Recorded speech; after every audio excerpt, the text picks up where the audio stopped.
live all over the world. We've been having tweets from Australia, from America, and a lot of people joining us through the internet. So if you are watching from afar, good morning and welcome to the current world superbike rider for the Pata Honda squad. Indeed, round he comes, Leon Haslam sharing this bike with Johnny Ray, who's had 3 wins already this season for the Pata Honda team in World Superbike. Johnny Ray will be taking this bike up the hill this afternoon. But Leon here, who admits freely to not having the best season, he hurt himself, broke 2 leg breaks last year, which set him back a bit. But the Pata Honda squad running out of Holland, 10 cars out, a little bit to do with that. And Pata, of course, a Spanish chip company. 10 Carter, of course, who took James Toseland to one of his 2 World Superbike Championships. Absolutely did. Legendary Dutch tuners. They now put a racing Honda together. But young Leon here having a great time, no pressure. But he's now looking forward to the second half of the season. We're halfway through the World Superbike season at the moment, and hopefully his fortunes will improve. He's been getting sort of top 6 finishes, 6th, 7th, thereabouts. Not good enough by his standards, by his own admission. Leon, of course, son of Ron Haslam, started racing at a very, very early age, known as the Pocket Rocket. Won the British Scooter Championship before he put his leg over a 125cc Honda. Pretty much Honda in his DNA. A couple of defections to Ducati and a flirtation with Suzuki, but pretty much it's been Honda through and through with the Haslam family. Number 36, an MT500 Cami Velo.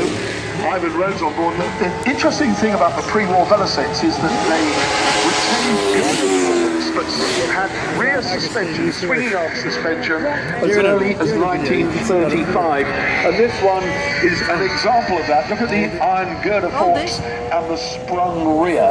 So a real mixture of technology there. Well, we've just seen Stuart Graham lead the line on the Honda RC164, the 250cc 4-cylinder. Meanwhile, Alan Cathcart coming to the line, Steve Parrish coming to the line, Freddie Spencer, Wayne Gardner, Matt Oxley, Alex Lowe, Chaz Davis, Charlie Borman. It's complete and utter overload. That's 500 Suzuki twin, the R500 twin. And this, the Ariel. Look at the Ariel with that great big V1200 Honda engine. It does look a bit like the Ariel Atom car, just cut in half. It's wonderful. They've been very faithful to the chassis styling, have they not, with the motorcycle as well. So good to see the British industry coming back, albeit in name alone, but under new ownership. Ariel looking very strong. Here as well this weekend. It's exactly the same chassis on board. It's exactly the same chassis designer that has worked for Ariel doing the car and the bike that Steve Parrish is now riding. They launched it only a couple of days ago. It's made its public appearance for the very first time here at Goodwood. Here is Freddie Spencer leading the line, the only man probably ever in the history from now on in of motorcycle racing to win 2 50 and 500cc World Championships in the same year, 1985. 3 titles then. 3-time World Champion, and as you quite rightly said, Toby, 250 and 500 in the same year. That will never, ever be equalled. I can imagine Marc Marquez doing something like stepping back for fun and doing both again. I think the calendar and timetable and commercial pressures perhaps wouldn't allow it, but I think he could probably do it. Freddie Spencer now making his way up the hill, the 1987 World Champion. He won it with Rothman's Honda. Wayne Gardner here. Wayne Gardner on this one. Sorry, Wayne Gardner. Yeah, Did I say Freddie Spencer? You did indeed. Sorry, I apologise. I'm getting ahead of myself, Barry. Wayne Gardner on his way up the hill. RS500 GT, Martin Jones. Scott Redding is due to ride this bike tomorrow. Martin Jones has got quite a collection of bikes here. He's got some Suzukas as well. I was speaking to Steve Parrish earlier, who said that he's hoping to ride one of Martin Jones' bikes this afternoon. But this RS500 GP in Rothman's livery with the owner on board. You can always tell which one is the owner because he's the careful one. Yeah.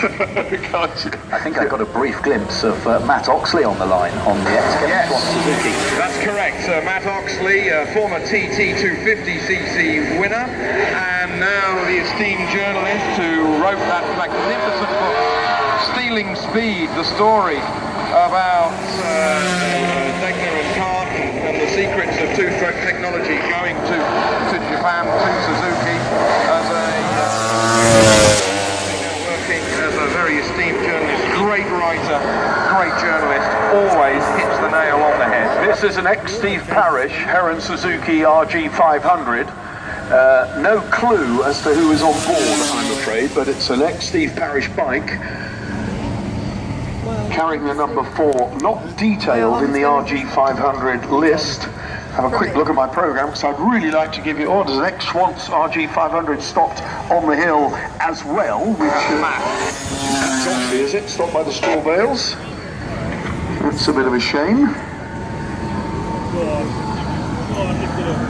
Yes, the number 4 Suzuki in addition, so that's a great pity. So obviously they're out of the running on that RG, and that's one of the Steve Harris bikes, number 94, the RGV 500. Okay, what?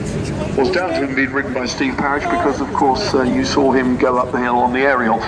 And this is Potsky Mark Potter riding the Norton Dommy Racer, the big man who was for 9 years editor of Motorcycle News, doing a bit of a burnout there, which allowed That's Charles March. Lord March himself tries out the motorcycle on the way back down the hill after he had driven the Mercedes 196 to the top of the Goodwood hill climb.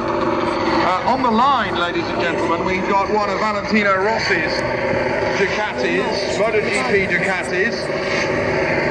Come on, this is your territory, Toby. Get us through this one. Well, we wait for Charlie Borman to return down to the bottom of the hill because he had a red flag, but the growl of the V4 800cc Ducati is on the line. Here it is on the big screens, the familiar fluorescent yellow number 46. Valentino Rossi won in MotoGP aboard a Honda for 2 years, then he really made his home at Yamaha, but he wanted to try and be an Italian, what a Ducati. Who's on that bike? It's not Chaz Davis, is it? No, Chaz Davis is on a Panigale, which is coming up in the next couple of bikes. Okay. And Valentino Rossi, he never won a Grand Prix, unfortunately, aboard a Ducati MotoGP bike. He got close, he had a third at Le Mans, he had a second at Misano, but unfortunately, try as they may, it wasn't to be. It had a revolutionary chassis, a sort of a shoebox carbon fibre chassis, not the regular frame that you see on so many motorcycles, and it just didn't work for the front end field. That bike's owned by Chris Wilson, who's brought a good number of bikes along here. But I can tell you that's not Chris Wilson either, because he's far too slim. Guys, can I just quickly interrupt and give you a slight tangent? A quick reminder that Sebastian Loeb, 9-time World Rally Champion, is signing autographs on the Citroën stand, and that is underway now. So if you want to get Citroën's superstar Sebastian Loeb to sign something and have a photograph with you, then make your way over to the Citroën stand. Okay, well, the ex-Rossi GP11 at the top of the hill. The VR2, and so aptly described by Toby Moody, it was right up his street and in his back garden for most of his MotoGP career. So you ought to know about that one, Toby. Yes, I only did the 18 years, you know. So what do I know? Absolutely. I know. It sort of creeps up on you, doesn't it? Yeah, but where I was lucky doing MotoGP commentary is that I went through 125, 250, 500. That then changed in the big class to MotoGP 990s. Yeah. Then it went to 800, and then it went to 1000.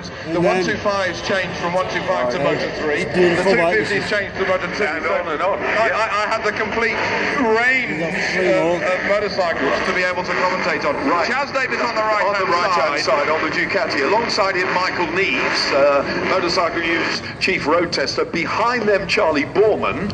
on his 10-year-old long way round BMW, riding number 15 with his Goodwood number. And Chaz Davis on the Panigale Superleggera. Is that good enough? Yes, a lightweight Ducati Panigale. Chaz Davis, 2011 World Supersport 600 champion. Indeed. Lives in Herefordshire, not far from me. Humble beginnings and went on to win a world championship. An absolute fairy tale. Well, and I tell you what, he is a very modest young man even to this day. He's unaffected by his success. He's doing a good job in World Superbike as we speak. Charlie Borman told me he was not going to go on the grass today because he almost threw it away yesterday, and he almost threw it away again. But fully kitted up on this thing, and look at that for a wheelie. Here's a man who's made a very nice living and a great lifestyle out of doing something he absolutely loves. In fact, isn't that true of all of us? Yes, it is. Not wrong. I don't know about a nice living, but certainly doing something I love. There's an ex-Schwartz. It's Larry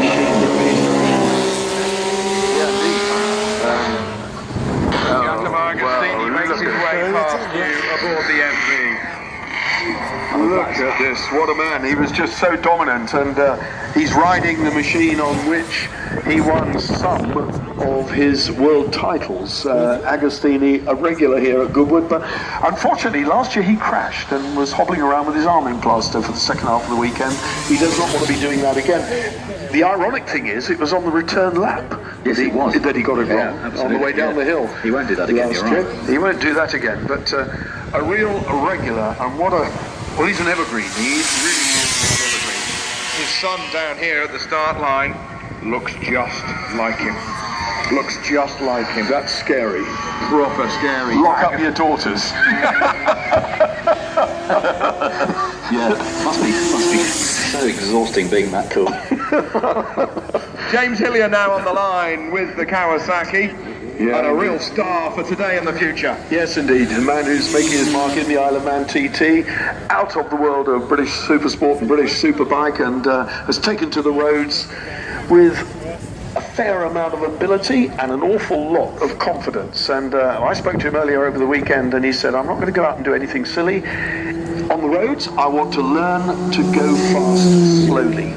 I don't call this going fast slowly, I'll call it really quite spectacular. On the ZX-10R, which has proved to be a mighty weapon. I would have thought the ZX-10R would need a bit of setting up to get it around the Isle of Man, because it's a little bit nimble and a little bit twitchy. But a handful of a motorbike indeed. So James Hillier doing well.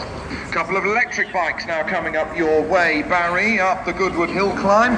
The electric TT, recognised by the FIM, and a real push behind electric motorcycles, just as there is a push behind electric cars at the moment. Oh yeah, yeah, and lapping the Isle of Man at 116 miles an hour. This year's race in the Isle of Man won by John McGuinness, his only victory on an electric motorcycle. You can see the huge battery pack there, but just as their four-wheel cousins, and talking of McGuinness, here we have him, McGuinness on the CBR 1000 RR Fireblade. One win this year in the Isle of Man, 21 TT victories in total to his credit. The Morecambe Missile, he was described as yesterday by Henry Hope Frost, sitting next to me, and what a nice guy he is. Still that motorcycle fresh from the Isle of Man, still got the flies splatted on the front, and indeed the stone that went through the screen, you can still just see it. Yeah, fantastic, isn't it? McGuinness says he reckons he's got some more TTs still in him, but quite a long way to go to match the Joey Dunlop all-time record. Nonetheless, he's going to be there trying. He'll be back next year. But the talent and the competition is getting hotter and hotter. Isle of Man TT newcomers are proving their worth. Alex Lowe's ascending the hill just before McGuinness, the reigning British Superbike champion, now riding in World Superbike. Here's a glimpse of the very first MotoGP Ducati back from 2003. This was ridden in its day by Troy Bayliss, former British and World Superbike champion, went on to win just one MotoGP race back in 2006. Yeah, but wasn't that incredible? You know, couldn't cut it in his first effort in MotoGP, went back to World Superbike, dominated, came back and won the race at Valencia. I mean, how do you get around that? It was And here is a 2006 bike. This, the number 15, that was in its day ridden by the Spaniard, Sete Gibernau, who was the most successful MotoGP racer in the first 5 years after Valentino Rossi. He moved to Ducati, he had pole positions at Mugello, but unfortunately didn't quite transpire itself to a victory. And that bike owned now by Andy Caddick, but down the BMW F800 are of Matty Griffin doing his stuff. I spoke to him earlier. We've got a lovely